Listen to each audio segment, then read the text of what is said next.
பகவான் யோகி ராம் சரத்குமாருடைய நாமத்தின் மகிமை பற்றி இன்னும் பலருக்கு புரிய மாட்டேங்குது. அது காரணம் என்னென்னா, ஏதோ சிவகுமார், ராஜ்குமார் அப்படிங்கிற மாதிரி இருக்க, ராம் சரத்குமார் இது என்ன நாமம்? இது ஒரு நாமமா? ஏதோ அருணாச்சலம், சோணாச்சலம், கோமாச்சலம் அப்படி இருந்தால் அவர் சாமிக்கு பேர்னு தெரியும். இல்லை விருமாண்டி, கருமாண்டி, திருமாண்டின்னு எதாக இருந்தால் சாமிக்கு பேர்னு தெரியும்.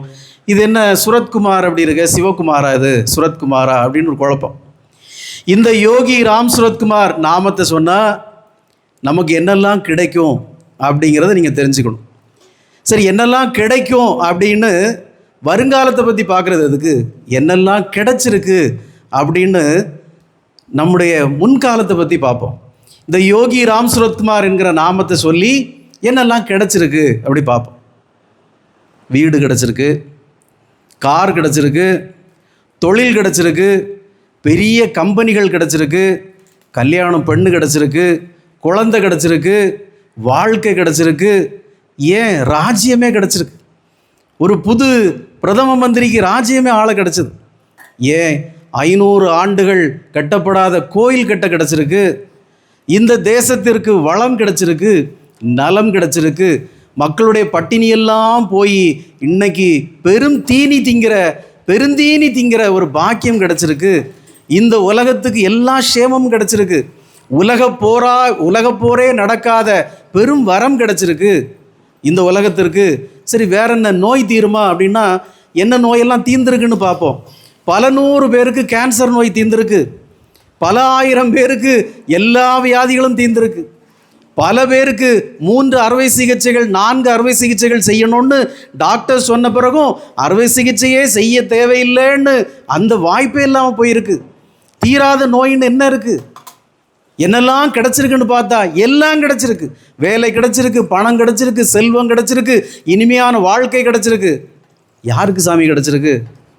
நிறைய உதாரணம் இருக்குது. சிவகாசி, விருதுநகர், தூத்துக்குடி, சென்னை போனீங்கன்னா 90% ஜனங்கள் இந்த யோகி ராம் சரத்குமார்ங்கிற நாமத்தாலே இன்றும் வாழ்க்கையில் ஜெயித்து கொண்டிருப்பவர்கள். யாருக்கு என்ன கிடச்சிருக்குன்னா, அப்போ தமிழகத்தில் மட்டும்தான் கிடச்சிருக்கான்னா அமெரிக்க தேசம் வரைக்கும் கிடச்சிருக்கு, ஐரோப்பிய தேசங்கள்லாம் கிடச்சிருக்கு.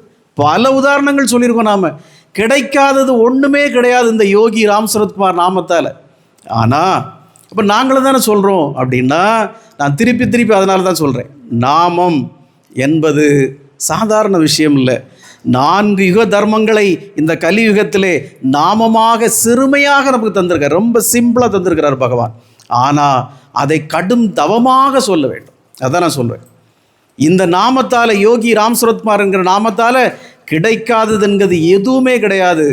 இது தவிர வேற என்ன கிடைக்கும் அப்படின்னா, மோட்சம் கிடைக்கும், முக்தி கிடைக்கும், ஞானம் கிடைக்கும். இதுக்கு மேலே என்ன வேணும்? இந்த யோகி ராம் சரத்குமார்ங்கிற நாமத்தால் என்னென்ன கிடைச்சிருக்கு நான் இப்போ சொன்ன லிஸ்ட்டு எல்லாத்துக்குமே ஆள் இருக்குது, ஆதாரம் இருக்குது, சாட்சி இருக்குது. அதனால் இந்த யோகி ராம் சரத்குமார்ங்கிற நாமத்தை நம்பிக்கையோடு சொல்லுங்கள். இதே போல் எல்லா நலமும் பெறுங்க. நலம் பெற்றவங்க வரிசையில் நீங்களும் சேர்ந்துருங்க. யோகி ராம் சரத்குமார், யோகி ராம் சரத்குமார், யோகி ராம் சரத்குமார். ஜெய குருராய்.